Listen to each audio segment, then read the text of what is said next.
Bonjour à tous et bienvenue dans ce nouveau numéro du Journal des Sciences pour un tour d'horizon de l'actualité scientifique. Au sommaire de ce numéro, une cuisine épicée il y a 6000 ans, Tromelin et ses esclaves, Voyageur 1 hors du système solaire et un mini-cerveau créé en laboratoire. La cuisine est une affaire de goût, tous les gastronomes le disent et c'est ainsi depuis très longtemps. La revue PLOS ONE a publié le 21 août une étude menée par des archéologues de l'université d'York qui prouve l'intérêt de nos ancêtres pour les condiments. Les auteurs de cette étude se sont intéressés à des tessons de poterie préhistorique découverts dans 3 sites du Danemark et d'Allemagne et datant d'environ 6000 ans. Dans ces fragments de peau était conservé un reliquat de graisse cuite venant de poissons ou de ruminants. Il s'agissait donc de peau ayant servi à cuisiner. Ils ont cherché dans ces reliquats d'éventuels phytolithes, c'est-à-dire des microfossiles de cellules végétales, et ils en ont trouvé. Mais ces cellules appartenaient toutes à la même plante, l'Alière officinale, connue également sous le nom d'herbe à ail. Comme cette plante ne présente pas de valeur nutritionnelle particulière, les chercheurs ont conclu que les hommes préhistoriques de la région s'en servaient pour relever le goût de leurs aliments. Cette plante est encore utilisée de nos jours comme condiment dans les salades et ses graines peuvent se substituer aux graines de moutarde. Tromelin, une île minuscule située au nord-est de Madagascar, est en ce moment fouillée par une douzaine d'archéologues à la recherche des vestiges d'un drame du XVIIIe siècle. En 1761, un navire transportant des esclaves s'est échoué sur les récifs de Tromelin. L'équipage réussit à fabriquer une embarcation et repartira 2 mois après le naufrage, promettant de revenir chercher les esclaves. Cela ne sera pas possible et c'est seulement au bout de 15 ans que les survivants seront recueillis et affranchis. Dans cette île inhospitalière et sans ressources, les esclaves abandonnés ont survécu en se nourrissant de tortues et de fous, des oiseaux marins dont on retrouve les os.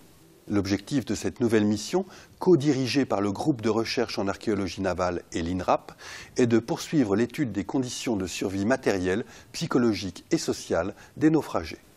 Il s'agit de continuer la fouille des habitats construits par les esclaves, la recherche de leurs sépultures et l'étude des restes alimentaires afin de déterminer avec précision les ressources dont ils disposaient.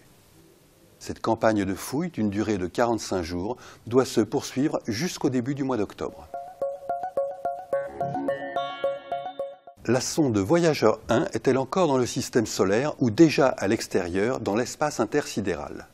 Voyageur 1 et son jumeau Voyageur 2 ont été lancés en 1977, il y a 36 ans, pour explorer les planètes géantes du système solaire, Jupiter, Saturne, Uranus et Neptune, qui sera atteinte en 1989.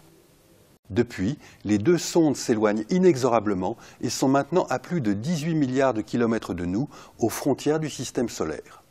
Cette frontière, on l'appelle l'héliopause. C'est l'endroit où le vent solaire est arrêté par le milieu interstellaire.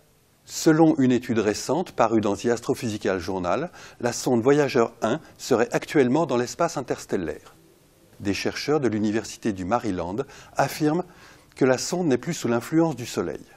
Les chercheurs déclarent que cette frontière a été franchie en juillet 2012 quand Voyageur 1 a enregistré une baisse soudaine et permanente des particules présentes dans l'héliosphère autour d'elle, tandis que la sonde notait une augmentation des rayons cosmiques galactiques provenant de l'extérieur du système solaire. Du côté de la NASA, on est moins affirmatif. Edward Stone, le père du projet Voyageur, explique que Voyageur 1 explore une région où personne ne s'est aventuré jusqu'à présent et qu'il faut surveiller l'évolution des données dans les mois et les années à venir. Stone reconnaît que cette nouvelle étude mérite d'être considérée avec attention, mais n'en déduit pas que Voyageur 1 a effectivement franchi les limites de l'héliopause. Du tissu cérébral humain qui pourrait servir à étudier des maladies et les premiers développements du cerveau a été obtenu par des chercheurs à partir de cellules souches, selon une étude parue dans la revue Nature. L'équipe autrichienne qui a réalisé ce travail ne parle pas de mini-cerveaux, mais d'organoïdes cérébraux, autrement dit, des amas de quelques millimètres de cellules organisées en 3 dimensions, comme le tissu cérébral des embryons humains au cours des premiers mois de leur développement. Ces chercheurs ont donc réussi à mettre au point in vitro du tissu cérébral humain à partir de cellules souches pluripotentes issues de la peau. Ces cellules, capables d'évoluer pour donner n'importe quelle cellule du corps humain, se sont différenciées en cellules nerveuses et se sont auto-organisées en petits amas de tissu cérébral. Dénués de circulation sanguine, ces cerveaux embryonnaires ont survécu quelques mois dans un bioréacteur leur apportant l'oxygène et les nutriments nécessaires. Ces organoïdes recréent les premières étapes de la formation du cortex cérébral humain et se prêtent ainsi à l'étude du développement du cerveau et l'étude des troubles de ce développement.